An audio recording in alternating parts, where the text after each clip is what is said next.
yang mencari rumah teres 2 tingkat yang fully renovated dekat dengan Maidin, dekat dengan Tol Betam. Nak tengok dalam? Jom saya review. Sekarang hampa berada di pos kereta. Kalau hampa tengok, kawasan dia memang sangat-sangat luas. Owner dah renovate dekat hampa siap-siap. Mozaik start pada depan sampai ke belakang. Lagi, kalau hampa tengok awning dekat atas ni sampai ke depan. Okey, lagi satu. Kalau hampa tengok gate, kiri dan kanan memang sangat-sangat cantik. Siap ada auto gate lagi. Okey, jom kita masuk dalam rumah. Okey, ini adalah ruang tamu. Kalau hampa tengok, hampa letak TV dekat sini, hampa letak sofa dekat sini sambil-sambil lepak dengan family. Memang sangat-sangat best.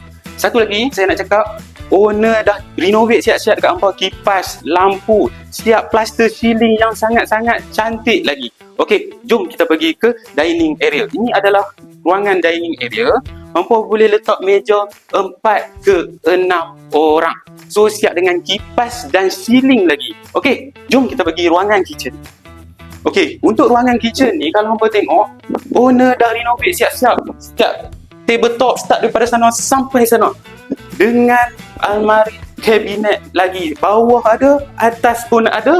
Sekali dengan hook. Owner nak bagi dekat hampa satu set. Sekali sinki. Okey, jom kita ke. Ini adalah tandas untuk tingkat bawah. Yang tingkat bawah boleh pakai tandas ini. Rumah ni mempunyai 4 bilik tidur, 3 bilik air. Ini adalah bilik untuk di tingkat bawah. Okey, hampa boleh guna bilik ni untuk tetamu hampa. Okey, jom kita pergi ke tingkat atas. Ini adalah master bedroom. Okey, kalau hampa tengok, bilik ni sangat-sangat luas tau. Okey, kalau hampa letak queen bed pun boleh, king bed pun boleh, dan hampa letak almari dekat sini pun sangat-sangat boleh. Satu lagi tak lupa untuk isteri hampa. Hampa boleh letak meja solat di sini. So, isteri hampa memang akan suka. Okey, untuk bilik ni mempunyai satu bilik tandas private. Bestnya, okey, ada satu balcony dekat luar ni. Jom. Okey, so hampa boleh tengok pemandangan yang sangat indah dengan jiran-jiran hampa. Okey, jom kita pergi ke bilik yang kedua dan bilik yang ketiga. Ini adalah bilik yang kedua. Hampa boleh masuk. Okey, kalau tengok ruangan ni, hampa boleh muatkan satu queen bed. Okey, memang sangat cantik gila. Okey, jom kita pergi ke bilik yang ketiga.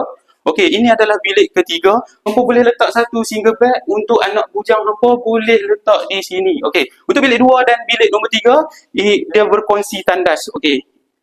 Kepada hampa yang berminat dengan unit ini, unit ada satu sahaja. Boleh terus kontak saya di bawah. Bye.